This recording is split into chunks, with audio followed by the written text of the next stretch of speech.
सबको नमस्कार। पिछले 2-3 दिन में दिल्ली में केसेस थोड़े कम हुए हैं। बीच में तो एक दिन 180 केस आ गए थे, एक दिन 300 से ज़्यादा केसेस आ गए थे, एक दिन और 150 से ज़्यादा केसेस आ गए थे। तो बीच में थोड़ी घबराहट बढ़ गई थी कि इतनी तेज़ी से क्या कोरोना बढ़ रहा है दिल्ली के अंदर। लेकिन पिछले 3 दिन में थोड़े से केस कम हुए हैं। अभी इसको और भी कम करना है और मैं अभी भी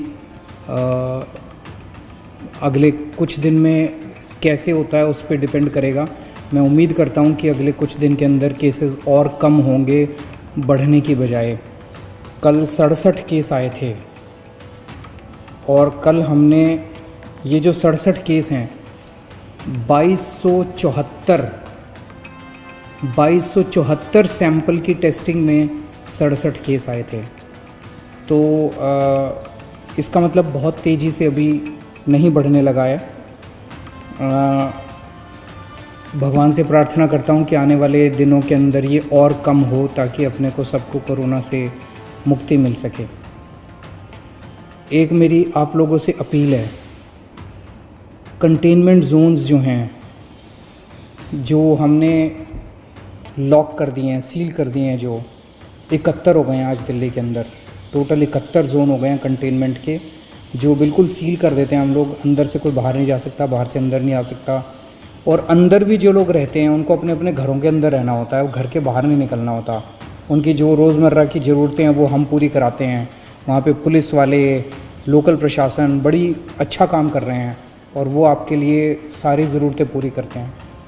लेकिन मेरी आप लोगों से विनती है कि कंटेनमेंट जोन्स में बाहर से अंदर और अंदर से बाहर तो हम रोक रहे हैं, लेकिन अंदर लोग सारी कोशिशों के बावजूद कुछ कंटेनमेंट जोन्स के अंदर लोग फिर भी गली में निकल जाते हैं, एक दूसरे के घर चले जाते हैं। अब कल जहांगीरपुरी में एक कंटेनमेंट जोन है, वहाँ पे एक ही कुनबे के 26 लोगों को कोरोना मिला है कल, एक ही परिवार के। तो वो 26 लोग मतलब पास कई सारे उनके मकान थे, तो वो एक दूसरे के घर में जा रहे थे। इस कंटेनमेंट के बावजूद भी एक दूसरे के घर जा रहे थे।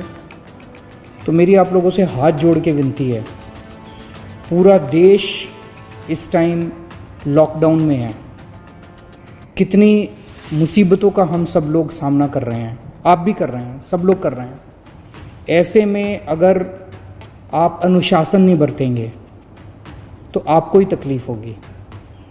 आपकी जान की चिंता है हम लोगों को, आपकी ज़िंदगी की चिंता है हम लोगों को। इसीलिए मैं आप लोगों से अपील कर रहा हूँ। अब बताओ, एक ही परिवार के 26 लोगों को कोरोना हो गया तो अच्छी बात तो नहीं है। मैंने पहले भी कई बार कहा था, आपको कोरोना होगा कि नहीं होगा ये आपके ऊपर निर्भर करता है। अपने को बचा के रखोगे तो कोरोना नहीं होगा, और ढील दे दोगे तो कोई नहीं बचा सकता। और अगर किसी के मन में ये हो ना कि मेरे को तो कोरोना नहीं होगा, ये भूल जाओ। ये कोरोना ना तो बहुत बड़े किसी मंत्री को छोड़ता और ना चपरासी को छोड़ता। इससे कोई नहीं बच सकता। कोई धर्म, कोई जाति, कोई अमीर, कोई गरीब, कोई नहीं बचा हुआ। तो कोई इस गलत फहमी में मत रहना कि मेरे को तो कोरोना नहीं हो सकता। कहीं किसी को भी हो सकता है और कहीं से भी आ सकता है, पता भी नहीं चलेगा। तो अपने आप को बचा के रखो। अगर कहीं पे कंटेनमेंट सरकार ने कराया तो सोच समझ के कराए, कम से कम वहाँ तो एकदम बहुत सख्ती के साथ अपने घर के अंदर हो।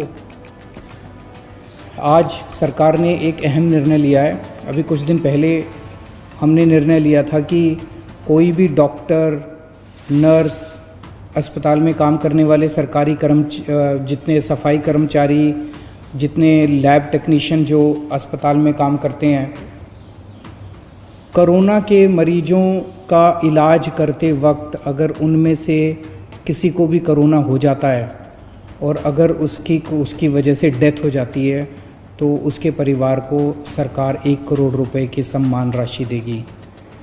लेकिन हम देख रहे हैं कि बहुत सारे दूसरे लोग भी हैं, दूसरे कर्मचारी भी हैं जो कोरोना के मरीजों की सेवा करने में लगे हुए हैं। जैसे पुलिस है, पुलिस के लोग रात दिन कोरोना के मरीजों की जगह जगह सेवा करने में लगे हुए हैं। उसी तरह से हमारे सिविल डिफेंस वॉलंटियर्स हैं जो रात दिन इनकी सेवा करने में लगे हुए हैं। हमारे बहुत सारे प्रिंसिपल्स हैं, टीचर्स हैं जो खाना बांट रहे हैं सब लोगों को। अगर किसी भी कर्मचारी को जो कोरोना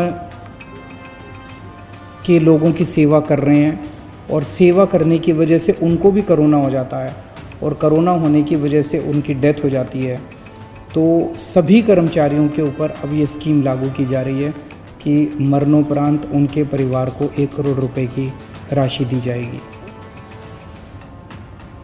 आज एक ऑटो ड्राइवर का फ़ोन आया, बहुत भाव विभोर हो रहा था, गला उसका बिल्कुल भरा हुआ था। मैंने पूछा क्या हुआ? बोला जी मेरे अकाउंट में 5,000 रुपये आ गए। और बोला कि मैं समझ नहीं आ रहा आपका किस शब्दों में शुक्रिया अदा करूं।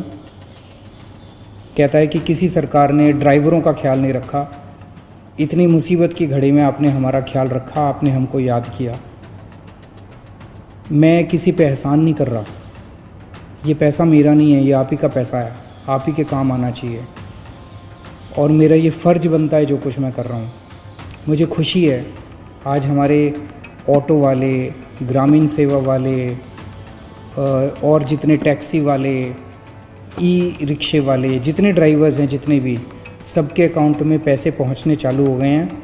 1 लाख के करीब अभी तक एप्लीकेशंस आई हैं, अभी भी वेबसाइट चालू है, एप्लीकेशंस आ रही हैं और कल से पैसे उनके अकाउंट में जाने चालू हो गए हैं। जो लोग अप्लाई कर रहे हैं उनके जांच कर रहे हैं, हम उनके डॉक्यूमेंट्स की जल्दी जांच कर रहे हैं और उनके अकाउंट में पैसे जाने चालू हो गए हैं, 5-5 हज़ार रुपये हर एक के अकाउंट में।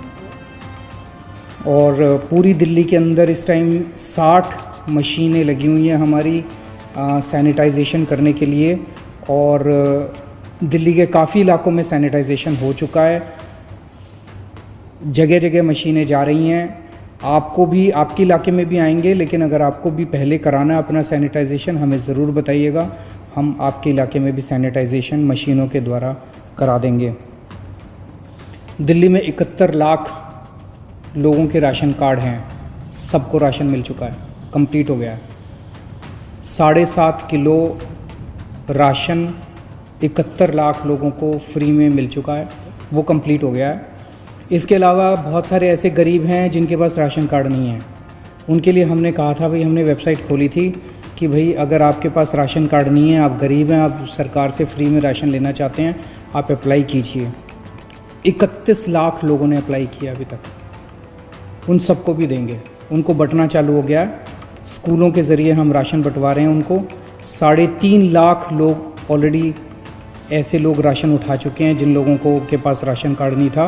31 लाख लोगों ने अप्लाई किया, उन सबको भी हम राशन पहुंचा रहे हैं, स्कूलों में राशन बंट रहा है। इन सब चीज़ों के अलावा मैं हमेशा कह रहा हूँ, ये इतनी बड़ी त्रासदी है कि अकेले सरकार कुछ नहीं कर सकती। आप सबका जब तक साथ नहीं होगा हम कुछ नहीं कर पाएंगे।